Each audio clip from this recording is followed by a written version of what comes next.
I'm Drew Edwards with the Downriver Mop. And I'm Gory Vincent from the Walled Lake Penny Saver. And we're the Dollar Show critics. We go to the theaters where Arnold Schwarzenegger is still fighting predators. After he was the Terminator. But before he was the governor.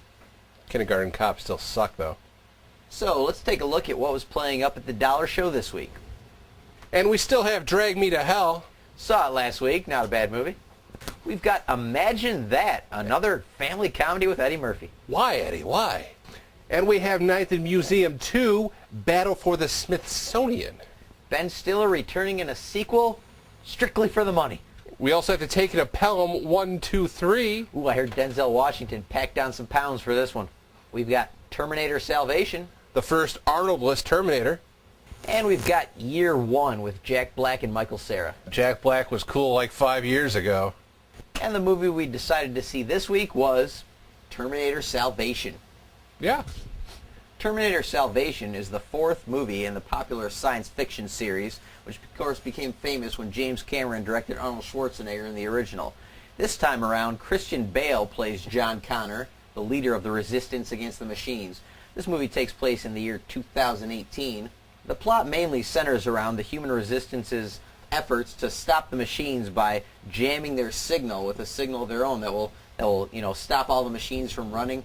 This time around, we get all sorts of Terminators in here. I mean, we've got ones that look like electric eels. Yeah. You've got Terminators, you got the early model Terminators. And Christian Bale, though, I got to say, I wasn't too impressed with him as John Connor. No. He kind of, it was feeling like he was having trouble getting rid of the Batman voice, I mean, I didn't know if it was that or he just needed a lozenge. This movie is basically one long action sequence. It throws you into it from the beginning. We're talking almost 2.5 hours of man versus machine. After a while, it kind of has the effect of just watching a video game. I can't say I was very emotionally engaged, but I also can't say it was boring either.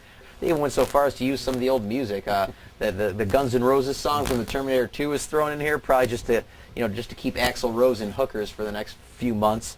Overall, I mean, the movie was, like I said, somewhat entertaining. Maybe not quite as. It wasn't as doom, it didn't have the sense of doom as the original one, and it also didn't have the sense of awe-inspiring spectacle of the second one.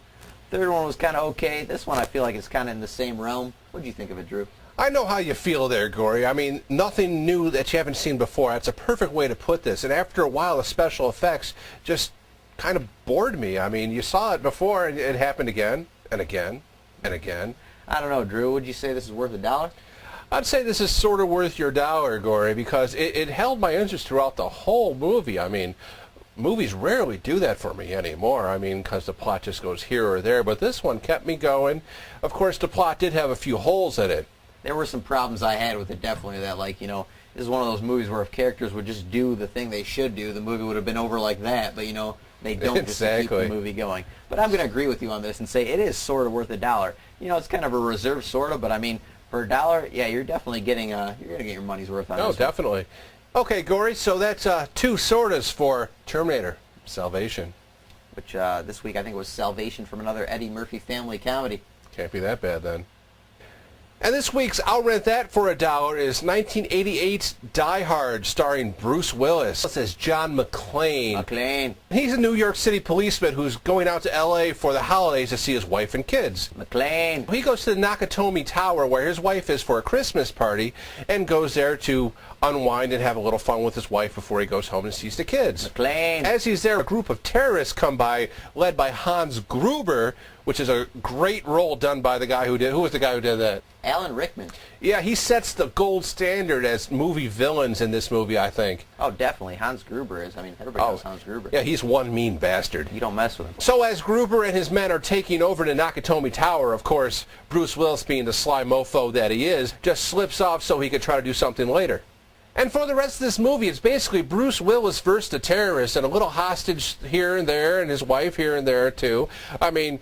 Oh, don't forget the friendly cop. Oh, the friendly cop that was the father in Full House, I believe. Was it Full House? Ooh, no, Family Man. Close enough. Same ABC crap. Yeah, you're right.